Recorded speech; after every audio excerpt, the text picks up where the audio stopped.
Bhushan jewellers, अनमोल रिश्तों के लिए। हिमाचल मानवाधिकार लोक बॉडी हिमाचल की दो महत्वपूर्ण फोरलेन परियोजनाएं, जिनमें से एक पठानकोट मंडी फोरलेन परियोजना और दूसरी शिमला मटौर फोरलेन परियोजना, इन दोनों विषयों पर लगातार प्रभावितों के पक्ष में सरकार से उनकी समस्याओं को लेकर गुहार लगाती आई है, क्योंकि सरकार ने इन दोनों परियोजनाओं को बहुत ही गलत तरीके से हैंडल किया है और कर रहे हैं। अगर पठानकोट मंडी परियोजना के पहले पैकेज खंडवाल से सिवनी तक की बात करें तो उसके 2 अवार्ड हुए।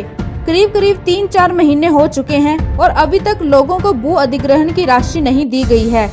किसी भी मोहाल के पूरे लोगों को ये राशि नहीं दी गई है और अभी तक आधे मोहालों को एक भी पैसा नहीं दिया गया। सरकार का ये ढीला रवैया लोक बॉडी की समझ से परे है। लोक बॉडी के प्रदेश अध्यक्ष राजेश पठानिया ने कहा कि हमेशा से सरकार इन प्रक्रियाओं को लटकाने का आरोप लगाती आई है, परंतु सरकार के कान पर जूं तक नहीं रेंगती। सरकार इस विषय पर क्या सोचती है, ये हमारी समझ से परे है। अभी सरकार ने तीसरा अवार्ड करना है, जिसकी अभी तारीख नहीं दी गई है। कब सरकार लोगों को उनके पहले अवार्ड की राशि देगी, कब उसके बाद बिल्डिंग स्ट्रक्चर की राशि तय होगी और कब लोगों को दी जाएगी। हमें लगता है कि ये साल इसी प्रक्रिया में बीत जाएगा। हमारा ये मानना है कि ये सरकार जानबूझकर जनता के लिए समस्याएं पैदा करती है, ताकि इस प्रोजेक्ट को जितना हो सके उतना लटकाया जाए। जब इलेक्शन थे तो प्रधानमंत्री नरेंद्र मोदी ने हिमाचल के लिए बड़ी सौगातों पर ऐलान किया था कि हिमाचल में बड़े प्रोजेक्ट लगेंगे तो हिमाचल विश्व पटल पर उभर कर सामने आएगा, और यही सोचकर सभी लोगों ने ये सरकार चुनी थी। परंतु इस सरकार को आए हुए 4 साल बीत गए हैं, परंतु अभी तक धरातल पर कुछ नहीं है और जो है वह बहुत बुरा है। हमें समझ में नहीं आता कि सरकार हिमाचल को किस ओर ले जाना चाहती है। एक तरफ जहां सरकार लोगों की कीमती बहुमूल्य जमीनों का दाम कौड़ियों में लगा रही है, वहीं सड़क किनारे बसे लोगों को जिन्होंने सरकार के भरोसे बैंक से कर्ज लिए थे, वे उनको नीलामी के नोटिस थमा रही है। हमें समझ नहीं आता कि बैंक इन जमीनों को किस तरह से कुर्की करेगा, क्योंकि जमीन तो सरकार ने ले ली है। क्या सरकार इन जमीनों की नीलामी करा देगी? जिस जमीन का मूल्य बैंकों ने और पटवारियों में 50 लाख लगाया, वहीं सरकार उन्हें मुआवजा 5 लाख दे रही है। ऐसे में प्रभावितों के लिए सरकार उनको टेंट लगाकर रहने की स्थिति में भी नहीं रहने देना चाहती। आजकल इन 4 लाइन पीड़ितों के लिए सिवाय आत्महत्या करने जैसे कदम उठाने को मजबूर कर रही है।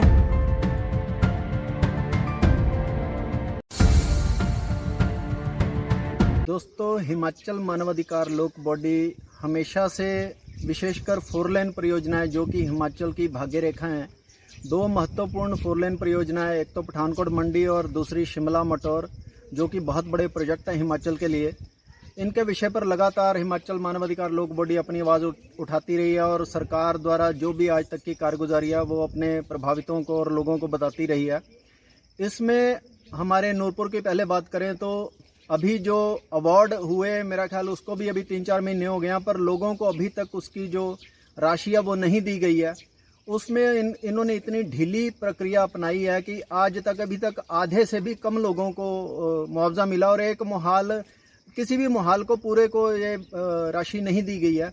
वो इनका जो कार्य करने का जो तरीका वो बहुत मतलब एक स्लो प्रोसेस है, वो पता नहीं क्यों है। और हमें नहीं लगता कि ये 6 महीने से पहले राशि देंगे, कब ये तीसरा अवार्ड करेंगे और कब, अभी ये पहले अवार्ड की पेमेंट नहीं पूरी दे पाए हैं, कब ये दूसरे अवार्ड की देंगे और कब ये तीसरे अवार्ड का, अभी तक तीसरा अवार्ड तो अनाउंस भी नहीं किया, और कब ये हमारी बिल्डिंग के स्ट्रक्चर नापेंगे और कब उसका मुआवजा देंगे। तो हमें लगता है कि ये सरकार का जो इसको लटकाने का जो प्रोसेस चलाया हुआ सरकार ने और जनता के लिए जो समस्याएं पैदा करने का जो सिलसिला है वो लगातार चल रहा है और ये ऐसे ही चलता रहेगा, क्योंकि जनता को सरकार को जनता की कोई भी समस्या से कोई लेना देना नहीं है, ये हम शुरू से बोलते आ रहे हैं। दूसरी तरफ जो शिमला मटौर 4 लेन परियोजना है, उसके ऊपर सिर्फ एक ही पैकेज के जो 5वां पैकेज है जो मटौर से जो ज्वाला जी का, उसका सिर्फ 13 तहसील के अवार्ड किए हैं और उसकी राशि अभी तक उनको पता नहीं मिली है कि नहीं मिली है, क्योंकि अवार्ड हुए काफ़ी देर हो गया, 3 महीने पर अभी तक किसी को राशि नहीं दी गई है और ज्वाला जी के अभी अवार्ड नहीं किए गए हैं। और हमें नहीं समझ आता कि ये 30-35 किलोमीटर का जो पैकेज है इसको तोड़ तोड़ के क्यों किया जा रहा है। और एक ही जमीन को 3-3 बार किसी भारत में कहीं नहीं हुआ और यह हमारे हिमाचल में हुआ है। और इसके पीछे सरकार की क्या मंशा है, ये भी हमारी समझ से परे है। हमारा अभी जो आपने देहरा के अवार्ड कर दिया तो उनका जो नुकसान हुआ, जो महीना 2 महीने आपने लेट देना था उनको, उसका ब्याज मिलता, और आप ज्वाला जी के नहीं दे रहे हैं इतनी देर, तो उनका जो गैप है उसकी भरपाई कौन करेगा। और मैं समझता हूँ कि ये सरकार जो है जानबूझकर जनता के साथ ऐसा कर रही है। ऐसा वो क्यों करती है, हमें ये समझ में नहीं आता। और माननीय मोदी जी ने ये प्रोजेक्ट, जब इलेक्शन थे तो उन्होंने आकर ये बोला था कि हिमाचल में बड़े बड़े प्रोजेक्ट आएंगे, हमारी सरकार आएगी तब हिमाचल भारत के नक्शे कदम पर, दुनिया के नक्शे पे उभर के सामने आएगा। तो उन्होंने प्रोजेक्ट भी दिए हैं, परंतु आज आके ये जो हमारी सरकार की जो कारगुजारी है वो जनता को ठगने के सिवाय हमें कुछ नहीं लगता। क्योंकि उन्होंने हमारी जो NH की जमीन थी उसको लिंक रोड, ज्यादातर मोहल्लों की जो लिंक रोड शो करके जो उन्होंने जमीन हमारी बांट दी है, उनका हमारे जो राशि है उसका सारा सत्यानाश हो गया। अब जिसकी 20 लाख की जमीन थी उसको 20,000 रुपया मिल रहा है, किसी को 50,000 रुपया मिल रहा है। कल को आप और 2 महीने में आप उनके स्ट्रक्चर का अमाउंट भी इसी हिसाब से लगाकर उनको दे देंगे, और कंपनी आके, जैसे कि इसका टेंडर हो चुका है, और कंपनी आके बोलेगी कि आप भाई खाली करो, तो आप सोचेंगे जनता टेंट लगाने की स्थिति में भी नहीं रहेगी। और लगातार 4 साल हो गए हैं और ये प्रोजेक्ट 4 साल में बने थे, 1 साल रह गया, आपकी सरकार चली जाएगी। और हमें बताया जाए कि हम अपना दुखड़ा कहाँ रोएं। मुख्यमंत्री जी के पास जाए तो उनका कोई जवाब नहीं आता, स्थानीय नेता कोई इस विषय पे नहीं बोलता है।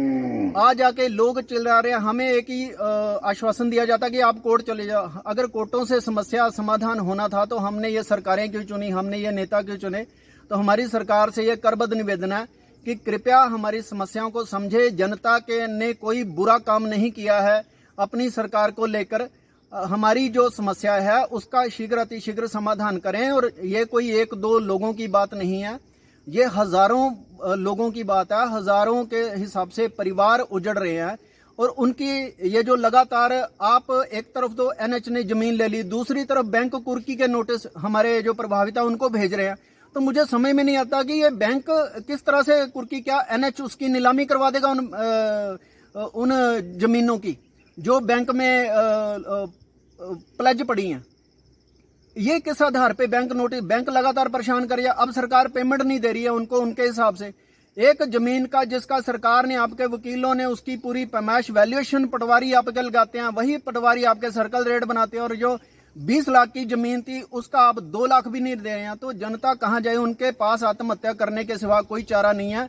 हमारी केंद्र और राज्य सरकार से हाथ जोड़ के निवेदन है कि कृपया अपने लोगों को बचाएं, उनको उजड़ने से बचाएं। उनके जो 2013 जो आपका जो लैंड एक्वाइजिशन जो एक्ट है उसके अनुसार काम करें, ताकि जनता को थोड़ा राहत मिल सके। 4 साल आपने भी बर्बाद कर दिया हमारे, और किसी भी नतीजे पर हम नहीं पहुंचे।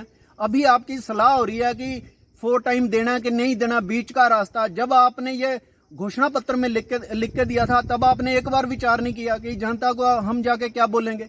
जनता को जब हम लैंड एक्वाइजिशन इनकी करेंगे, भू अधिग्रहण करेंगे, तो इनको क्या जवाब देना।